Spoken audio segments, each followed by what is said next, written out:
Film akan berfokus pada seorang pria bernama James yang merupakan tentara pasukan khusus Amerika Serikat. Kini James hidup bersama istrinya bernama Anne dan seorang putra bernama Harper. Bisa dibilang, keluarga mereka merupakan keluarga yang bahagia. Akan tetapi, semuanya seketika berubah saat James pulang bertugas dari Timur Tengah. James mengalami cedera di bagian kakinya, dan akibat cedera tersebut, pihak militer Amerika Serikat akhirnya ragu dengan kondisi James. Mereka pun memerintahkan James untuk mengikuti tes kesehatan ulang agar dapat melihat apakah James masih layak menjadi anggota militer Amerika Serikat.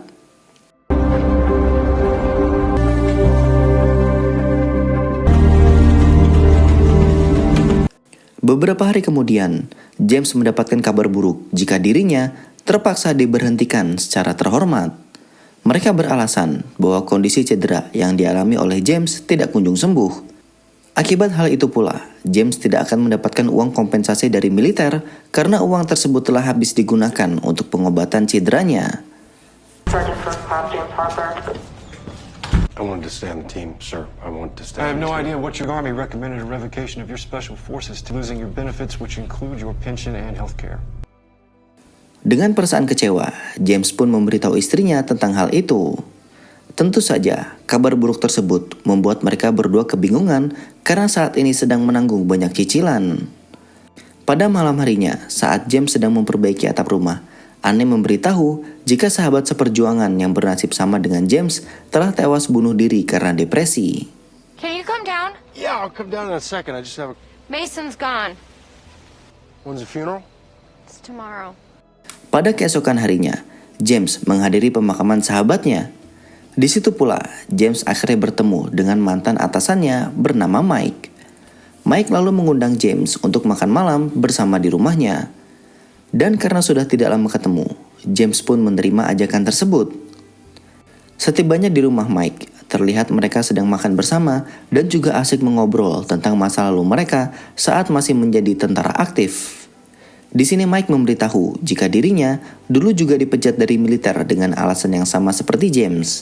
Akan tetapi, kehidupan Mike kini lebih baik karena sudah mendapatkan pekerjaan di salah satu perusahaan militer swasta dengan gaji yang cukup besar. James yang mendengar hal itu meminta Mike agar mengajaknya untuk bekerja di sana. Karena James sedang butuh uang untuk menghidupi keluarganya, Mike pun akhirnya bersedia untuk membantu James. Cash is real. Bonuses, adds up. So what do you got going now? JSOC agency? Much? 350. Can you get me in? Is that what you want? That's what I want. Send your name up. Pada keesokan harinya, Mike mengajak James untuk bertemu dengan bosnya yang bernama Rusty. Rusty juga bernasib sama seperti mereka berdua. Akan tetapi, kini Rusty telah berhasil mengelola sebuah perusahaan swasta miliknya sendiri. Rusty lalu menjelaskan jika pekerjaannya adalah melakukan misi-misi rahasia yang langsung diperintahkan oleh presiden. James yang sedang butuh uang akhirnya rela untuk tetap bergabung meskipun pekerjaan tersebut cukup beresiko. Setelah resmi bergabung, Rusty kemudian memerintahkan James untuk pergi ke Jerman selama 2 minggu guna melakukan misi rahasia. Setelah itu, James lalu pulang dan menemui istri dan anaknya guna memberitahu jika dirinya telah mendapatkan pekerjaan dengan gaji yang sangat besar. Namun, minusnya, pekerjaan tersebut membuat mereka harus berpisah alias LDR selama 2 minggu. Mau tak mau, Anne pun menyetujui hal tersebut mengingat kondisi keuangan mereka yang semakin memburuk. I got a job. What kind of job did you get? It's babysitting corporates. Singkatnya, James pun akhirnya tiba di Berlin dan langsung menuju hotel yang sudah disiapkan oleh Rusty. Saat sedang bersantai, anak buah Rusty yang lain bernama Katia datang menemuinya. Katia memberitahu bahwa tugas James adalah memata-matai seorang profesor bernama Salim. Profesor tersebut diduga telah bekerja sama dengan kelompok teroris di Timur Tengah. James lalu dengan segera menyiapkan perlengkapannya dan mulai mengamati rumah dan juga laboratorium milik Salim. Setelah berhasil menyelesaikan misi pengintaian, James pun kembali untuk menemui Katia. Alim Mohsin, 42, which is conducted at a private laboratory, category A.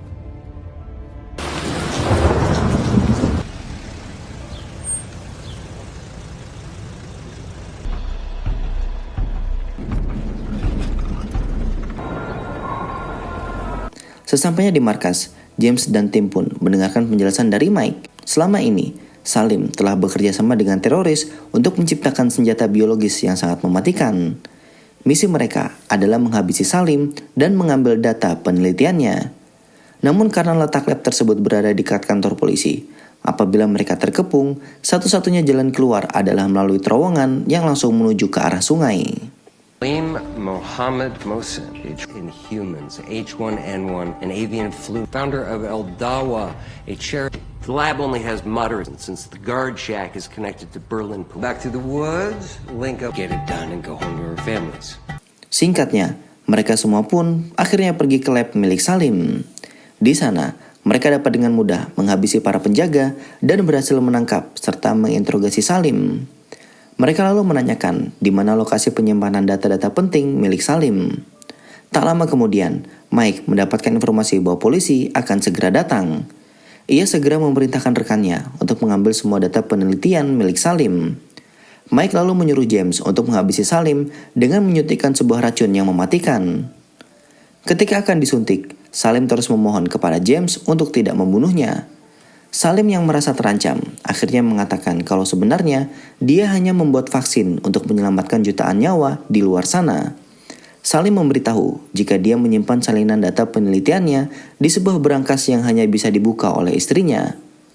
Meski demikian, James tetap tidak percaya dengan semua yang dikatakan oleh Salim dan pada akhirnya James tetap menghabisi Salim dengan menyuntikkan racun.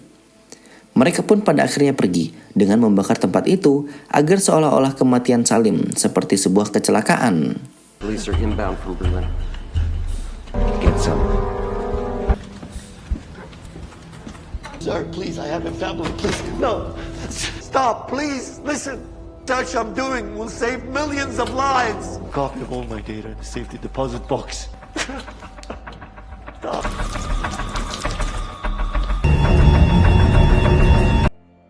Saat tiba di luar, mereka ternyata sudah dikepung oleh para polisi. Dalam pertempuran, beberapa anggota Mike tewas termasuk Katia, sementara Mike sendiri terkena tembakan di bagian kaki. Setelah mereka pergi dari kepungan polisi, James yang melihat Mike kehilangan banyak darah tanpa ragu langsung mendonorkan darahnya. Karena pertolongan dari James, kondisi Mike pun mulai membaik. Akan tetapi, tiba-tiba saja cedera di kaki James kembali kambuh yang membuatnya tidak bisa berjalan. Karena tak ingin misi mereka gagal, James akhirnya menyuruh Mike untuk pergi lebih dahulu dengan membawa data penelitian milik Salim. Sebelum pergi, Mike berjanji akan menjemput James di hotel. Stop saving my ass. I'm down. You take it in. No, we go together. You go, I'll catch up. I'll make contact, I'll come back. Get the fuck out of here. Hotel Silvina, I'm gonna get everything we need. Singkat cerita, cedera James akhirnya mulai membaik. Ia pun berjalan perlahan menuju hotel untuk menunggu kedatangan Mike. Sesampainya di hotel, ia menerima paspor baru dan juga pesan dari Mike bahwa dia akan menjemputnya esok hari. Pada keesokan harinya, setelah ditunggu lama, Mike ternyata tak kunjung datang sehingga James memutuskan untuk pergi ke markas sendirian. Saat berjalan, James menghubungi Rusty untuk menanyakan keberadaan Mike. Rusty mengatakan bahwa Mike tidak kembali ke markas dan kemungkinan besar Mike sudah mati. Rusty lalu menanyakan di mana posisi James agar bisa mengirim anak buahnya untuk menjemputnya. James lalu memberitahu bahwa ia sedang berada di taman. Tak lama kemudian, anak buah Rusty datang, namun hal yang tak terduga tiba-tiba saja terjadi. Nelson Bridge, northwest corner.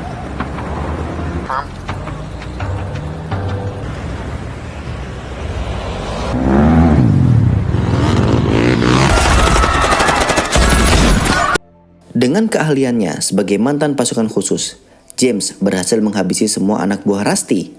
Dia menyisakan satu orang yang sedang dalam keadaan sekarat dan menanyai orang tersebut siapa yang mengirim mereka. Dalam kondisi sekarat, orang tersebut mengaku bahwa Rusty yang memerintahkan mereka untuk membunuh James. James kemudian menggunakan ponsel orang itu untuk mengirim pesan ke Rusty seolah-olah misinya membunuh James telah berhasil. Dengan pesan itu, Rusty pun percaya bahwa James sudah benar-benar tewas. Meski terluka parah, James akhirnya pergi dari sana dan masih sulit mempercayai bahwa Rusty telah mengkhianatinya. Di saat itu, ia teringat perkataan Salim sebelum tewas, bahwa Salim telah menyalin data penelitiannya yang hanya bisa dibuka oleh istrinya. Tanpa membuang waktu, James pun segera pergi untuk menemui istri Salim. Use this code for pickup. The kill. Notice Tomahawk.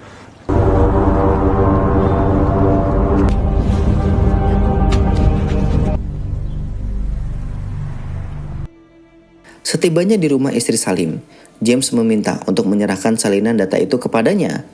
Istri Salim mengatakan kalau data tersebut telah disimpan di sebuah bank dan saat itu juga mereka pun pergi ke sana untuk membuka file tersebut. Setelah menemukan data yang dibutuhkan, James pun akhirnya pergi meninggalkan istri Salim. Secured his work someplace safe. I need him. Tell me where. Swiss credit bank.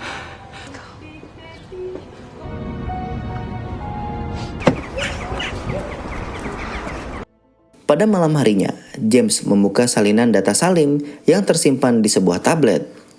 Ia terkejut saat melihat video Salim yang memberikan wasiat kepada putranya. Dalam video tersebut, Salim meminta putranya untuk meneruskan perjuangannya sebagai ilmuwan yang bermanfaat bagi semua orang.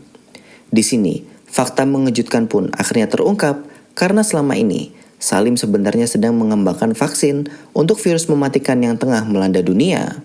Jika berhasil, ia berencana membagikan vaksin itu secara gratis.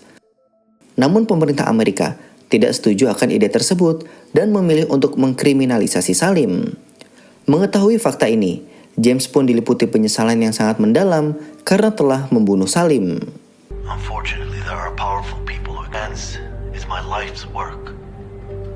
But I want you to know that your father stood for something. It is very important that this vaccine is available.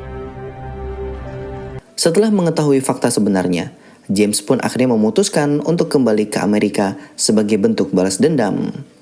Sesampainya di Amerika, James berniat untuk bertemu dengan istri Mike dan memberitahu kematian suaminya. Akan tetapi, setibanya di sana, James malah dibuat kaget karena melihat Mike ternyata masih hidup. James selalu merasa kecewa dengan Mike dan menduga jika Mike telah bekerja sama dengan Rusty untuk menjebak dirinya. Pada keesokan harinya, James secara diam-diam mengikuti Mike. Menyadari jika dirinya sedang diikuti, Mike langsung berhenti dan menjatuhkan penguntitnya. Saat helm dibuka, Mike terkejut karena ternyata James masih hidup. James lalu bertanya mengapa Mike menjebaknya. Mike menjelaskan bahwa Rusty memberitahu dirinya jika James telah tewas dalam misi sehingga tidak perlu menjemputnya. Setelah mendengarkan penjelasan itu, James akhirnya menyadari bahwa misi mereka sebenarnya mencuri vaksin buatan Salim. Karena jika vaksin itu berhasil dibuat, pemerintah Amerika Serikat akan sangat dirugikan.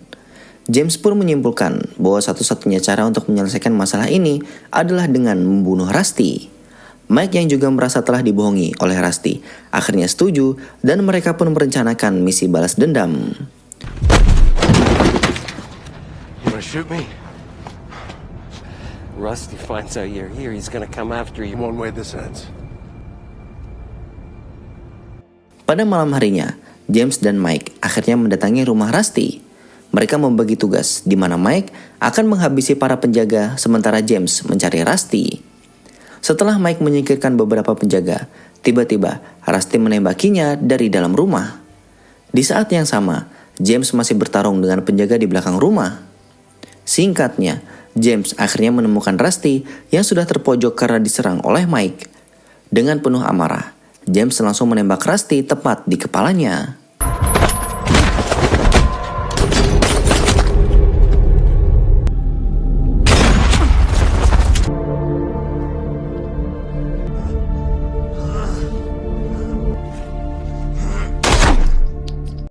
Setelah Rusty tewas, James lalu membawa Mike yang terluka ke rumah sakit. Namun sayang, di tengah perjalanan, Mike kehilangan terlalu banyak darah sehingga dirinya tidak lagi tertolong. Kematian Rusty dan Mike membuat James khawatir jika pemerintah Amerika Serikat akan memburunya. Untuk menghilangkan jejak, James pun akhirnya membakar jasad Mike bersama mobilnya agar terlihat seperti kecelakaan.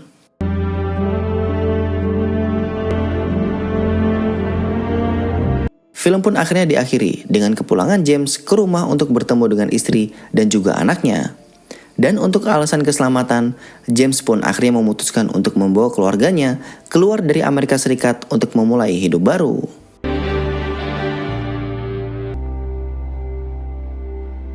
Sekian dulu video kali ini, dan seperti biasa, jika kalian suka dengan video ini kalian boleh like, dan jika kalian suka dengan video ini kalian boleh subscribe. Sampai jumpa.